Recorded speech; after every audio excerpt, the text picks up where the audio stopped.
दोस्तों, पिछले कुछ सालों से हमने देखा कि स्कूल से लेकर कॉलेज तक ऑनलाइन क्लास आम बात हो गई है।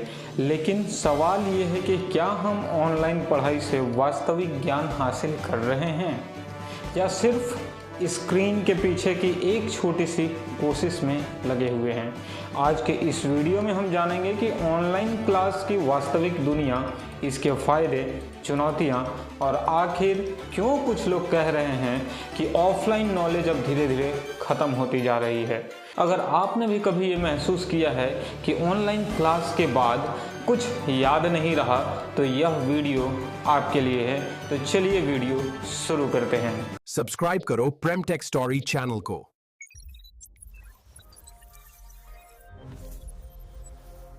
जब कोविड-19 आया था तो स्कूल, कॉलेज, यूनिवर्सिटीज़ सारे बंद हो चुके थे। उसके बाद शिक्षकों ने एक नया तरीका ईजाद किया कि आखिर कैसे बच्चों को इंगेज करके रखा जाए, कैसे बच्चों की एजुकेशन उनको उनके घर पे ही मिलती रहे। तब एक नया जरिया बनाया गया ऑनलाइन क्लास का, और ये ऑनलाइन क्लास बहुत सारे प्लेटफॉर्म पर शुरू किए गए। मुझे याद है कि और आपको भी याद होगा, जब शुरुआत में स्कूल्स और यूनिवर्सिटी और कोचिंग प्लेटफॉर्म ने अपने ऑनलाइन क्लास की शुरुआत की थी, तो सबसे पहले 60% के लगभग लोगों ने गूगल मीट के माध्यम से ऑनलाइन क्लास शुरू किए थे, क्योंकि वहाँ पर एक साथ बहुत सारे लोगों को, बहुत सारे स्टूडेंट को एक साथ ऐड किया जा सकता था। लेकिन समस्या ये थी कि बच्चे स्कूल में पढ़ाई करते थे, अपने पीयर कंपैरिजन के साथ, अपने दोस्तों के साथ एक जगह बैठकर शरारतें करते थे, ग्रुप में बैठकर डिस्कशंस करते थे, पढ़ाई करते थे, लेक्चर्स सुनते थे और शिक्षकों से उनका फेस टू फेस इंटरेक्शन हुआ करता था। लेकिन ऑनलाइन कक्षा में आपको पता है कि बच्चा अचानक से धीरे धीरे उनकी जो आज़ादी थी, फ्रीडम थी, वो धीरे धीरे लिमिटेड हो गई। तो आखिर ऑनलाइन क्लास से क्या मिला? इससे फ़ायदा ये हुआ कि शिक्षा फिर से बहाल हो चली थी। पूरे कोविड में बच्चे कुछ ना कुछ ऑनलाइन माध्यम से पढ़ाई कर रहे थे, और इससे फ़ायदा ये भी हुआ कि हम लोग ऑनलाइन के माध्यम से दूर दराज के बच्चों तक अपनी पहुंच बना ले रहे थे। डिजिटल प्लेटफॉर्म पर नए नए टूल्स और नए नए लर्निंग मैनेजमेंट सिस्टम आने लगे, तरह तरह के एप्लीकेशंस आ गए ऑनलाइन क्लास में जुड़ने के लिए। बड़ी बड़ी कोचिंग्स अपने पर्सनल ऐप्स बनवाने लगे और उसमें स्टूडेंट को इनरोल करने लगे। धीरे धीरे भारत का जो एजुकेशन सिस्टम था वो धीरे धीरे चेंज होता चला गया, और आज की जो एजुकेशन सिस्टम हो चली है ऑनलाइन माध्यम से, किसी से छिपा नहीं है। आज हम चाहे किसी भी फील्ड का पढ़ाई हो, चाहे जनरल कंपटीशन हो या फिर टेक्निकल नॉलेज हो, हर चीज़ ऑनलाइन माध्यम से आपको अवेलेबल है। कोचिंग्स में टीचर्स पढ़ा रहे हैं, लेकिन उनका ऑनलाइन लेक्चर भी ऐप पर अवेलेबल है। अब जो बच्चे ऑफलाइन जाकर कोचिंग में एडमिशन नहीं ले पाते, अब वो भी ऑनलाइन माध्यम से अपने आप को जोड़ पा रहे हैं। लेकिन भारत में डिजिटल एजुकेशन प्लेटफॉर्म पर लाखों विद्यार्थियों ने अपने आप को रजिस्ट्रेशन तो कर लिया, लेकिन अगर हम लोग एक पल के लिए सोचें तो क्या वो ऑनलाइन व्यवस्था में बच्चे सीख पा रहे थे? ये सबसे बड़ा सवाल है। क्या आपने कभी भी ऑनलाइन क्लास किया और कभी माइक ऑफ मोड में क्लास किया है? कमेंट में ज़रूर लिखिए। मैं आपको बताता हूं कि शुरुआत में जब गूगल मीट के माध्यम से स्कूल्स ने अपना क्लास कंडक्ट करना शुरू किया था, तो वो बच्चों से कह देते थे कि अपने माइक को ऑफ करके रखना है। अब ये बताइए कि वही बच्चा जो स्कूल में पढ़ता था, 7वीं 8वीं का बच्चा, 4थी 5वीं का बच्चा स्कूल में अपने फ्रेंड्स के साथ बात करता था, फ्रेंड्स के साथ बैठता था और फ्रेंड्स के साथ ही क्लास के बीच में भी शरारतें करता था। अब आप ये बताओ कि वो आज़ादी, उस बच्चे का बचपन ऑनलाइन क्लास में कैसे रहा होगा? आपने उनका माइक ऑफ करवा दिया, ठीक है, लोगों को, दूसरे को डिस्टर्ब ना हो, लेकिन बच्चा का बचपन तो ख़त्म हो गया ना।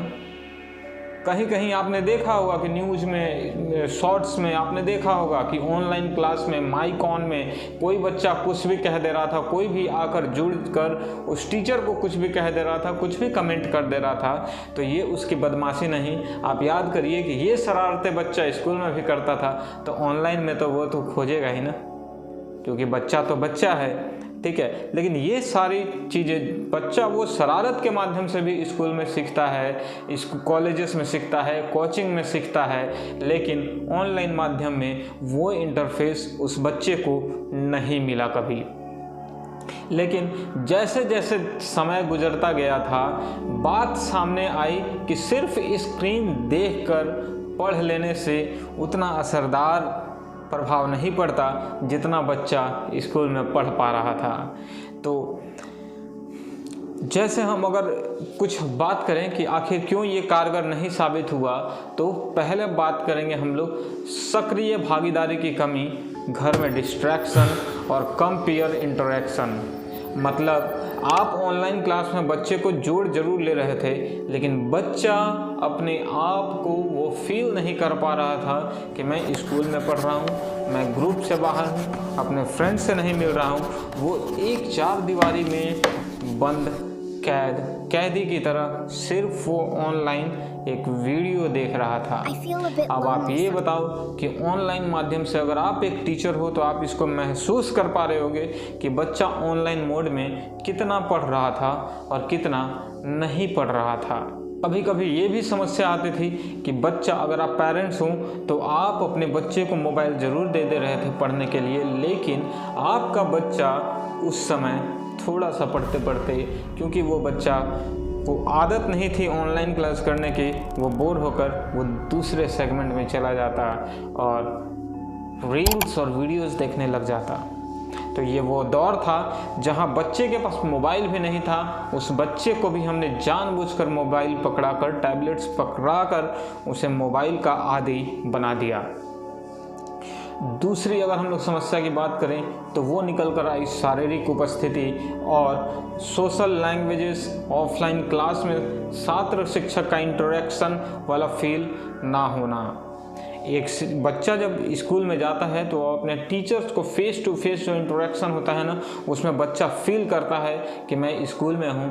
लेकिन वही बच्चा अगर अपने टीचर्स को मोबाइल पर देखता, ऑनलाइन मोड में देखता, तो उसे वो फील बिल्कुल भी नहीं आता था, क्योंकि ऑनलाइन मोड का एक्सप्रेशन और ऑफलाइन मोड का एक्सप्रेशन में दोनों में बहुत ही अंतर हो जाता है, बहुत ही डिफरेंसेस हो जाता है। क्योंकि ऑफलाइन मोड में हम बच्चों से, हर एक बच्चों से आई टू आई कांटेक्ट कर लेते हैं, लेकिन एक कैमरे का आई टू आई कांटेक्ट वो फील बिल्कुल भी आपको नहीं दे सकता जो कि एक रियलिटी में मिलता है।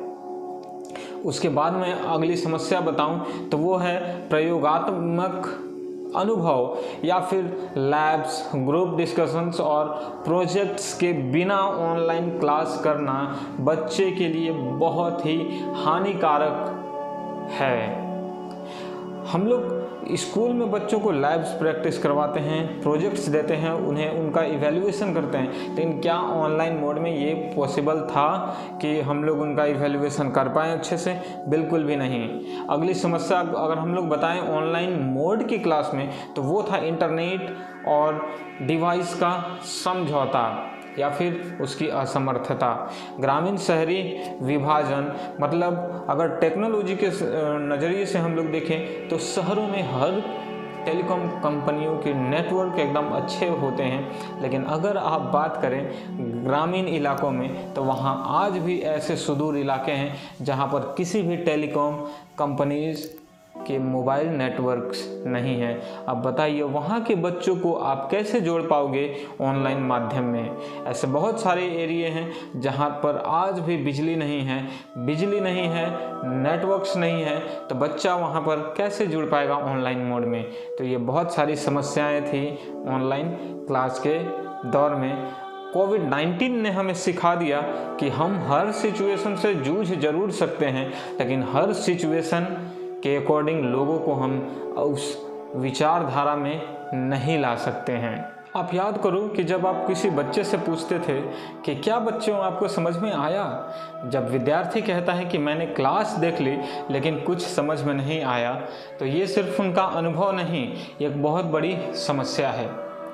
टेक्नोलॉजी हर जगह समान रूप से काम नहीं करती है, इसके पीछे बहुत सारी चुनौतियां आती हैं। जैसे हम लोग बात करें इंटरनेट कनेक्टिविटी और बैंडविड्थ की, तो घर घर में बैंडविड्थ एक समान नहीं होता है। आप अपने घर में ही नोटिस करोगे तो किसी एक कमरे में आपको नेटवर्क अच्छा मिलता है, तो किसी एक कमरे में बहुत ही ख़राब, और किसी कमरे में तो बिल्कुल भी नहीं मिल पाता है। अगर आप ग्राउंड फ्लोर पर रहे तो नेटवर्क नहीं रहता, first floor, second floor, third floor में आप जाओगे तब नेटवर्क मिलता है। तो ऐसे में आप कैसे इमेजिन कर पाओगे कि एक गरीब घर का बच्चा, मिडिल क्लास फैमिली का बच्चा एक अच्छे नेटवर्क के जरिए आपका ऑनलाइन क्लास को कर पाता। दूसरी चुनौती के रूप में हम लोग डक्टाइल डिवाइस और संसाधन जैसे पुराने मोबाइल्स, टैबलेट्स, चार्जर और बैटरी की बात करें तो एक बच्चा, एक मिडिल क्लास फैमिली जिसके पास आउटडेटेड फ़ोन है, उसमें तो बहुत सारे ऐसे अपडेटेड ऐप्स भी नहीं चलते। तो कैसे आप इमेजिन करेंगे कि ऑनलाइन क्लासेस उस बच्चे के लिए बहुत ही बेनिफिशियल होगा। आपने जो ऐप बनाया है, इंस्टीट्यूट ने जो ऐप बनाया है, वो उस बच्चे के मोबाइल में, डिवाइस में इंस्टॉल होगा भी नहीं होगा, ये कौन जानता है। अगली चुनौती की अगर हम लोग बात करें तो उसमें हम लोग शिक्षक, प्रशिक्षक की कमी महसूस कर सकते हैं। ऑनलाइन प्लेटफॉर्म पर जो भी सिखाने वाले शिक्षक हैं उनमें अनुभव की कमी हो सकती है। आए दिन आप YouTube पर अगर आप सर्च करोगे ना तो ऐसे ऐसे टीचर्स आपको मिल जाएंगे, 7 साल के बच्चे से लेकर 17 साल के बच्चे, 10 साल के बच्चे भी अपने चैनल बनाकर लोगों को पढ़ा रहे हैं। अब बताइए कि जो बच्चा 8वीं क्लास में पढ़ता है वो 7वीं क्लास के बच्चे को सिर्फ वही नॉलेज दे सकता है जो उसने खुद पढ़ा है, और उससे ज़्यादा एक्स्ट्रा वो कुछ भी नहीं दे सकता। तो अगर बच्चा किसी ऐसे चैनल को सब्सक्राइब करके उनको देख रहा है तो उसे सिर्फ और सिर्फ थ्योरी नॉलेज ही मिलेगी, बाकी उस अपने नॉलेज को वो कहीं दूसरे से कनेक्ट नहीं कर पाएगा। तो ये भी एक बहुत बड़ी समस्या है ऑनलाइन एजुकेशन में, क्योंकि बच्चे को उनकी क्वालिफिकेशन नहीं पता है कि वो जो पढ़ाने वाला टीचर्स है उसके पास एजुकेशन क्या है, उनका एक्सपीरियंस क्या है। वहीं अगर हम लोग ऑफलाइन मोड में की बात करें, स्कूल के टीचर्स की बात करें, तो टीचर्स हाईली क्वालिफाइड होते हैं क्योंकि वो बहुत सारे योग्यता धारी होते हैं, तरह तरह के एग्ज़ाम क्वालिफाई कर एक टीचर बने होते हैं। तो उनसे मुकाबला आप एक 10वीं कक्षा के उस छात्र से नहीं कर सकते हैं जो कि अभी तुरंत मैट्रिकुलेशन कंप्लीट करके तुरंत 10th के बच्चों को पढ़ाने लगा हो। मैं क्या समझा रहा हूँ आप अच्छे से समझ पा रहे होंगे। और अगली चुनौती होती है मोटिवेशन और डिसिप्लिन। घर में बच्चों में आत्म अनुशासन बिगड़ जाता है कभी कभी। आप ऑनलाइन माध्यम से अगर बच्चे को पढ़ा रहे हैं तो उनमें डिसिप्लिन नहीं झलकती, बार बार बच्चा चिढ़ता जाता है, उसे गुस्सा बार बार आता है क्योंकि वो अपने दोस्तों से एकदम अलग थलग अपने आप को महसूस करता है। अगर टीचर लाइव नहीं दिख रहा होता है तो बच्चे म्यूट मोड में, माता पिता अगर उलझे हुए हैं तो यह उनकी पढ़ाई नहीं बल्कि स्क्रीन टाइम बन जाती है कि सिर्फ स्क्रीन को ऑन कर दो और बस उतना ही में उनका काम ख़त्म हो जाता है। तो आप कैसे उम्मीद करोगे कि वो बच्चा अच्छे से नॉलेज गेन कर पा रहा है या फिर नहीं कर पा रहा है। तो क्या विश्वास करें कि हम फिर से पूर्ण ज्ञान पाएंगे? हाँ, ज़रूर पाएंगे, लेकिन उसमें थोड़ा सा हमें चेंज करना पड़ेगा। समय के अकॉर्डिंग हमें अपने व्यवस्था को चेंज करनी पड़ेगी। जैसे हाइब्रिड लर्निंग मॉडल्स, कहने का मतलब है कि आप ऑनलाइन और ऑफलाइन दोनों मोड को एक स्क्रीन पर ले आओ। ठीक है, टीचर्स स्कूल में भी पढ़ा रहा है और डिजिटल बोर्ड वहाँ भी लगा है। बच्चे को आप कनेक्ट ज़्यादा अच्छे से कर पाओगे और बच्चे अच्छे से पढ़ेंगे भी। और आज के डेट में बहुत सारे कोचिंग इंस्टीट्यूट ऐसा कर रहे हैं और स्कूल भी अब कर रहे हैं। अगली बात हम लोग बताएं तो करें तो वो हो सकता है active learning techniques, quiz, group discussions और वास्तविक प्रोजेक्ट्स जो हम लोग बच्चों को देते हैं उसके साथ आप ऑनलाइन मोड को ऐड कर दीजिए। ऑनलाइन आप उन्हें होमवर्क दे दीजिए, बच्चे काफ़ी अच्छे से इंगेज्ड महसूस करेंगे। डिवाइस फ्री टाइम मतलब बच्चे को स्क्रीन नियंत्रित करने का तरीका बताइए कि हम लोग कैसे स्क्रीन टाइम को लिमिट कर सकते हैं और कैसे हम लोग एक डिवाइस, इलेक्ट्रॉनिक डिवाइस का यूज़ करें, ना कि मिसयूज। अगली चुनौती हमारे पास हो सकती है वो है डिजिटल डिवाइड को पाटना, मतलब सरकार और NGOs और स्कूल के सहयोग से ऐसे ऐसे टेक्निक्स लाए जाने चाहिए जो बच्चे को हमेशा इंगेज करें, बच्चों के साथ साथ उनके पेरेंट्स को भी संतुष्ट कर सकें। टीचर ट्रेनिंग और शोध आधारित अध्ययन को हमें बढ़ावा देना होगा। एक गांव के सरकारी स्कूल ने इंटरनेट लेस जोन में रेडियो लर्निंग और ऑफलाइन सामग्री को ईजाद किया और परिणाम इससे बहुत ही बेहतर मिले हैं। क्या आपके घर में भी ऐसे बच्चे ऑनलाइन पढ़ते हैं और वो अकेले महसूस करते हैं? तो कमेंट में ज़रूर बताइए। और अगर उनके साथ कोई समस्या होती हो, अगर आपका बच्चा चिड़चिड़ा महसूस करता हो, कमेंट में ज़रूर बताइए। क्या समस्या है, हम आपको उस समस्या का उपाय बताएंगे। हम सिर्फ समस्या तक नहीं रुके हैं, अब देखना ये है कि लर्निंग का भविष्य क्या होने वाला है। अब हम लोग भविष्य की बात करें तो आने वाला भविष्य है ना, वो मेटावर्स क्लासरूम और VR और AR लर्निंग सिस्टम जुड़ने वाला है। वही मेटावर्स की दुनिया जो एक काल्पनिक दुनिया है, काल्पनिक स्कूल है, लेकिन बच्चा उसे रियल मोड में देख सकता है, महसूस कर सकता है। मतलब अगर ऑफलाइन की जगह पे ऑनलाइन पढ़ाना है तो मेटावर्स क्लासरूम हमें बनाना होगा, जहां बच्चा VR के जरिए अपने आप को एक स्कूल में फील करेगा और उतना ही कंसंट्रेशन से पढ़ पाएगा। AI ट्यूटर्स और एडेप्टिव लर्निंग सिस्टम भी देखने को हम लोग को मिलेगा, जहां टीचर्स के जगह पे सिर्फ और सिर्फ AI से ही बच्चा पढ़ेगा। फॉर एग्जांपल ChatGPT तो आप लोग जानते ही हैं। अब बच्चा को पता है कि ChatGPT क्या है, वो बच्चे अपने होमवर्क के लिए अब किसी से पूछते नहीं हैं, तुरंत ChatGPT किया, उनसे वो इन्फॉर्मेशन लिया और होमवर्क अपना कंप्लीट कर लेते हैं। उसके बाद हम लोग को देखने को मिल सकता है डिजिटल साक्षरता का महत्व का बढ़ावा, मतलब डिजिटली लोग अपने घर रहकर अलग अलग कोर्सेस कर पाएंगे और ग्लोबल शिक्षा एक्सेस, पूरे देश दुनिया में एजुकेशन का भेदभाव भी कम होता जाएगा, क्योंकि सारे वर्ल्ड वाइड में सभी लोग एक प्लेटफॉर्म से पढ़ते नज़र आ सकते हैं। अगर आज हमने सही लर्निंग मॉडल अपनाया तो 2030 तक ज्ञान का गैप सिर्फ किताबों तक नहीं बल्कि अवसरों का होगा। तो दोस्तों, ये थी आज की कहानी, एक जर्नी ऑनलाइन और ऑफलाइन नॉलेज को लेकर। याद रखिए कि टूल्स बदलते हैं लेकिन ज्ञान की भूख वही रहती है। तो अगर आपको ये वीडियो पसंद आया हो, थोड़ा भी इन्फॉर्मेटिव लगा हो, तो वीडियो को लाइक करना, शेयर करना अपने दोस्तों के साथ और चैनल प्रेम टेक स्टोरी को सब्सक्राइब जरूर करिएगा। और कमेंट में लिखिए कि आपके हिसाब से ऑनलाइन पढ़ाई में सबसे बड़ी बाधा क्या है। मिलते हैं अगले वीडियो में, तब तक टेक से जुड़े रहिए और सीखते रहिए। सब्सक्राइब करो प्रेम टेक स्टोरी चैनल को।